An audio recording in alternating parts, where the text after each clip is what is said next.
What's up, everybody? What's up, Substack? My name is Red Young. I am a writer based out of New York. Modern life is crazy and urban life is crazier. So I like to share bits and pieces that help me restore and recover my nervous system, keep my humanity intact. That's what I write a little bit about if you're not familiar with my work. So today we're going to talk about how to level up yourself, your character, as if it were a video game. You have these different attributes and add-ons. It's a really interesting way to think about yourself because life kind of is like a video game, right? Like we are in a server. New York City is like the main server, in my opinion. There's so many people here. There's so much relevance, richness, tourism, economics, entertainment, law, all of that stuff, politics, right? So if this is kind of the main server, you are a player who is in this server trying to reach the top. If you was ever in a GTA server, what's the goal? Outside of just blowing each other up, you're trying to level up your character. So that's how I see self-improvement. And you don't really want to see it like one of these games where you're grinding your character. You don't want it to be laborious when you're working on yourself. It doesn't always have to be virtuous either. You can strike a middle ground where it's kind of, it's fun. It's a game, right? It's supposed to be fun. We're supposed to be having fun and enjoying ourselves here. So I just wrote a piece today about how to survive in New York City. And I shared 8 of the tools that I use to regulate myself, to keep myself level-headed. One of them I mentioned is showers. Taking a hot shower, especially in the winter, obviously it feels good. Like we know that, that's pretty obvious. If you take a really long hot shower, your body starts to feel more active and calibrated. And that's really important. So it's small things like that can level up your character that you may have overlooked. The other side of that is cold showers. Most people have heard of cold showers and cold baths and whatnot. Those have huge benefits too. Those are great ways to reset your nervous system, reset your mind, and just get you in a place where you feel productive, but most importantly, you feel aligned. So if your person was a character, the small ways to level up would be these tools that you could leverage every day. And you don't want this to be a process that you begin to resent. You don't want it to be laborious. You want it to be something that you enjoy. You have to fall in love with the process. I know for some of y'all, it might feel like this is something that you don't want to hear. Like, oh, okay, like you telling me what to do. These are just tips. This is advice that I know I probably should take, but I don't really want to take it. If that's your mindset, then that's going to be your approach to self-improvement. You want your approach to kind of be open-minded and receptive to everything. If somebody gives you a piece of advice, you want to be able to consider it, maybe question it out of curiosity, but you don't want to be too skeptical and cynical before you've even tried it out. There's a whole bunch of side quests, and I would encourage you to take those up before you say it's not worth your time. Time is like money. It is like a currency. It's a currency that's worth far more than the dollar, but time is something that you are also able to spend freely as if it were money. You don't want to waste time because there are very real ways to waste time. And we know what those are. I don't have to remind you of how to waste time, but you can spend time freely and take risks with spending your time. That could be hearing somebody out that you probably wouldn't have otherwise listened to, reading a book that you judged by the cover or whatever. Same thing with movies, YouTube, writers. You want to be able to have an open mind because you never know what little nuggets of knowledge are in there that you could apply to your own life, to your own character, that might actually level you up way more than you previously thought. So slow incremental growth can be found anywhere. Being disciplined, doing the same thing every day, eating the same way, working out the same way, waking up the same time, that's great. And that's slow incremental progress. But at the same time, you get a lot of benefit by doing these smaller things that compound over time. What I like to call getting 1% better every day. It's probably less than 1% because 1% better every day is a lot. At a certain point, you're gonna hit 100% if you was doing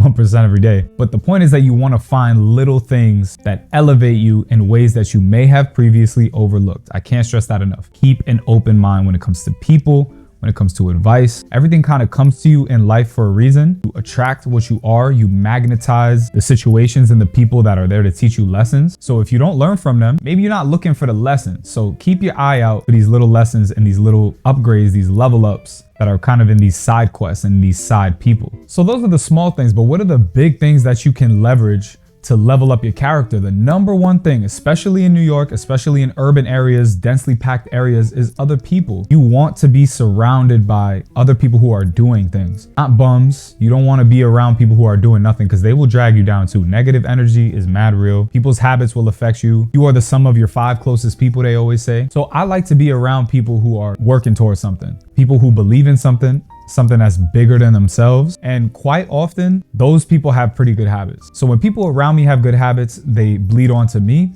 and vice versa. I'm somebody who's known as the health guy, the positive habit guy, sometimes a bit of a drill sergeant, could be real disciplined to the point where other people are like, damn, you always on me about it. But eventually they start to see the value in it because they internalize it and then they grow from it. So once people begin to realize your value and once you begin to bleed off on them, it comes back to you. It's reciprocal in that way. You give what you get, or you get what you give. So with other people, you want to feed into them and invest into them and also reap those rewards. But another thing when it comes to other people is being curious about them. People, like in video games, are kind of rich and coded with information, with stories, tips, advice, with connections, opportunities. So you want to always walk up to them and press A or press X like you would in a video game, right? You're going to interact with them not for the sake of extracting something from them, but for the sake of interacting. In a video game, you're not really going to look at a character and be like, yeah, no, I'm not going to talk to him. I mean, maybe if there's something more important to do, but we have these hesitations, these hangups that hold us back from doing interesting and opportunity-rich things. So it's really important to just go up to people and interact. I know it sounds crazy, especially post-COVID with like TikTok brain. Everybody's like, that's weird, or what are his ulterior motives? People can always have this sort of veil on. So don't even worry about that really. Like, what's the worst that's gonna happen? They're not gonna bite your head off. They're not gonna judo kick you because you came up to them and started a conversation. Just approach people with intention, with grace, with kindness. 9 times out of 10, you're gonna get an opportunity from that. You're gonna get a smile. You're gonna get a story, some sort of interaction, or just an energy exchange. So those are really valuable for leveling up your character. That's momentum that carries. You talk to one person, all of a sudden you feel good. Like, you'll feel that energy rich dopamine charge. And now all of a sudden you want to go do something similar, or you feel inspired, or you just feel like a better person, truly. Like, I mean, we're meant to socialize and we don't leverage that social tool nearly as much as we should because we have these hangups. We take umbrage with connecting with others for various reasons. Especially if you live in a city, there's so many people you could try this out with. And trust me, it works. There's no better way to level up your character or level up your status or whatever by talking to other people. That's really the only way you can do it. You can get as rich as you want. You can be as successful and smart as you want. They're not going to be real. They're not really the product of your creation. The way you create these opportunities and these connections is by speaking to people and by creating organic opportunities, organic interactions. There's so many different ways to level up, but it's so important to keep track and to reward yourself of what you've been doing. A journal, notes app, just a mental note of, man, I've been working on this for 30 days. I've been doing this for 3 months. I've been doing this for a year, and look at my progress ever since. Look how much I've grown. Look how much investment I've made. It could be anything. It could be literally investing, like the stock market or something like that. You could be writing 1 page every day. You could be writing 1 sentence every day, and eventually it compounds. Be eating healthy every day, going for a walk, whatever it is, it compounds, and you want to keep track of that. You want to make sure that you reward yourself for it. Don't overindulge. Don't sensationalize the things you do and be like, yeah, I deserve Domino's and a fat blunt because I went for a walk 2 days ago or something like that. I mean, be realistic, but also be kind to yourself. That inner self-talk is mad critical. So in a video game, like let's say you unlock a new sword or something like that, you're gonna be hype about it. You can be like, yo, this small cosmetic thing is actually making my character look really cool. I appreciate that a lot. You're gonna be excited about it, right? I don't know if y'all all play video games. And I mean, I don't even play video games anymore. I did a lot growing up, but that's the way I used to feel about it. It's like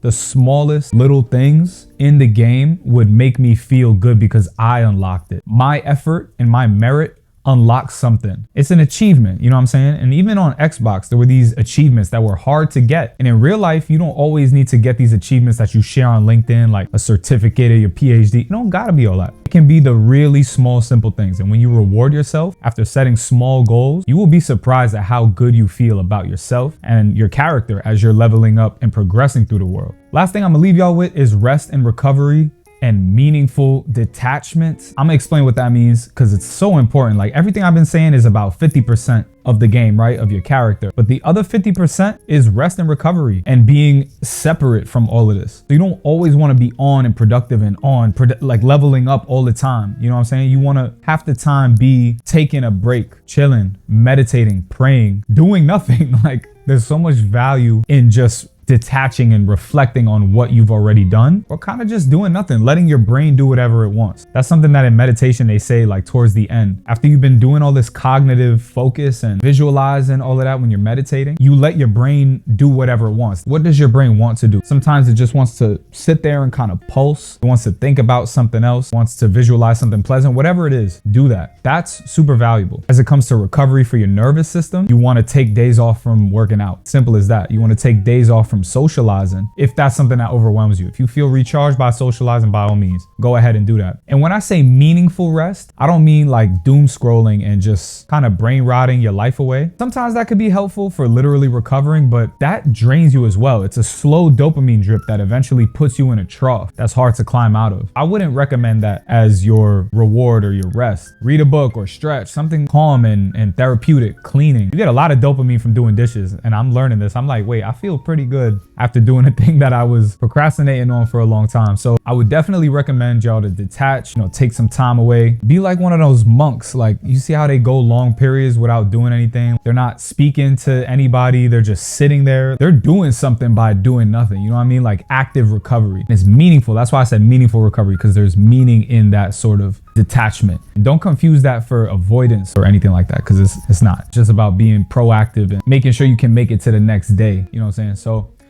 I'm gonna leave y'all with that. This is the first Substack podcast that I've made. This is totally on the fly. Let me know if y'all are feeling this style, this format. If you like this, obviously like the post, but give me feedback. If you want me to be more structured, tell me if you want me to cut it down, if you want me to dumb down some of what I'm talking about. But yeah, I appreciate y'all watching. This is fun to do. I love engaging with Substack specifically. On the other platforms, it's really dope, but Substack feels more personal and familial. And I love to educate, and I love to be educated and learn on this platform. So hopefully we can keep this up. Peace, subscribe. Down to Earth saves lives, and I hope I can save yours today just a little bit. Peace.